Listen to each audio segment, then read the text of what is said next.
ನಮಸ್ಕಾರ. ನಾನು ವರ್ಷ. ನಾನು ಲಕ್ಷ್ಮಿ. ನಾವು ಡಬ್ಳಪುರ್ ವಿದ್ಯಾವಿಹಾರ್ ಸಿಬಿಎಸ್ಇ ಶಾಲೆ ರನ್ನಬೆಳಗಲಿಯಿಂದ. ಎಲ್ಲರಿಗೂ ನಾಗರ ಪಂಚಮಿಯ ಶುಭಾಶಯಗಳು. ವರ್ಷ, ನಾಳೆ ನಾಗರ ಪಂಚಮಿ ಅಂತ ಎಲ್ಲರೂ ಹೇಳ್ತಿದ್ದಾರೆ, ಹೌದಾ?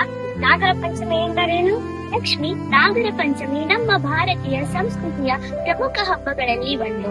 ಶ್ರಾವಣ ಮಾಸದ ಶುಕ್ಲ ಪಕ್ಷದ ಪಂಚಮಿ ದಿನ ಇದನ್ನು ಆಚರಿಸಲಾಗುತ್ತದೆ.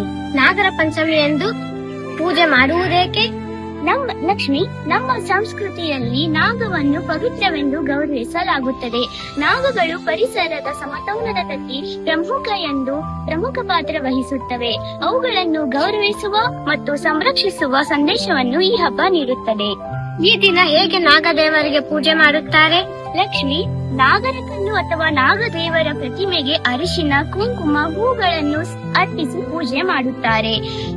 ಮನೆಗಳಲ್ಲಿ ವಿಶೇಷ ನೈವೇದ್ಯಗಳನ್ನು ತಯಾರಿಸಿ ದೇವರಿಗೆ ಸಮರ್ಪಿಸುತ್ತಾರೆ. ನಾಗರ ಪಂಚಮಿ ಹಿಂದೆ ಯಾವುದಾದರೂ ಪೌರಾಣಿಕ ಕಥೆಗಳಿವೆ?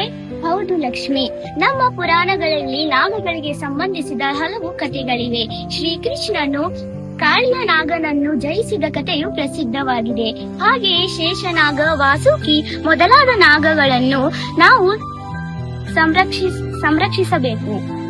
ಹಾಗಾದರೆ ಈ ಹಬ್ಬ ಕೇವಲ ಪೂಜೆ ಮಾಡುವುದಕ್ಕಷ್ಟೇ ಸೀಮಿತವಲ್ಲ, ಪ್ರಕೃತಿಯ ಬಗ್ಗೆ ಕಾಳಜಿ ವಹಿಸುವುದನ್ನು ಕಲಿಸುತ್ತದೆ ಅಲ್ಲವೇ? ಖಂಡಿತ. ನಾಗರ ಪಂಚಮಿಯ ಪ್ರಮುಖ ಸಂದೇಶವೇ ಪ್ರಕೃತಿಯಲ್ಲಿರುವ ಪ್ರತಿಯೊಂದು ಜೀವಿಗೂ ಗೌರವ ನೀಡಬೇಕು ಎಂಬುದು. ನಾಗರ ಪಂಚಮಿ ಎಂದು ಹಾವುಗಳಿಗೆ ತೊಂದರೆ ಕೊಡಬಾರದು ಅಲ್ಲವೇ? ಹೌದು, ಹಾವುಗಳು ಕಾಡು ಜೀವಿಗಳು. ಅವುಗಳನ್ನು ಹಿಡಿದು ಪ್ರದರ್ಶಿಸುವುದು ಅಥವಾ ಅವುಗಳಿಗೆ ಹಾನಿ ಮಾಡುವುದು ಸರಿಯಲ್ಲ.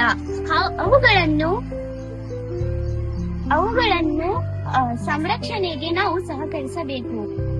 ಈಗ ನನಗೆ ನಾಗರ ಪಂಚಮಿಯ ನಿಜವಾದ ವಿಶೇಷತೆ ಅರ್ಥವಾಯಿತು. ಇದು ಭಕ್ತಿ, ಸಂಸ್ಕೃತಿ, ಪ್ರಕೃತಿ ಸಂರಕ್ಷಣೆಯ ಸಂದೇಶವನ್ನು ನೀಡುವ ಹಬ್ಬ. ಸರಿಯಾಗಿ ಹೇಳಿದೆ ಲಕ್ಷ್ಮಿ. ನಮ್ಮ ಸಂಪ್ರದಾಯಗಳನ್ನು ಗೌರವಿಸುವುದರ ಜೊತೆಗೆ ನಾವು ಪರಿಸರ ಮತ್ತು ಜೀವಜಾಲವನ್ನು ಕಾಪಾಡೋಣ.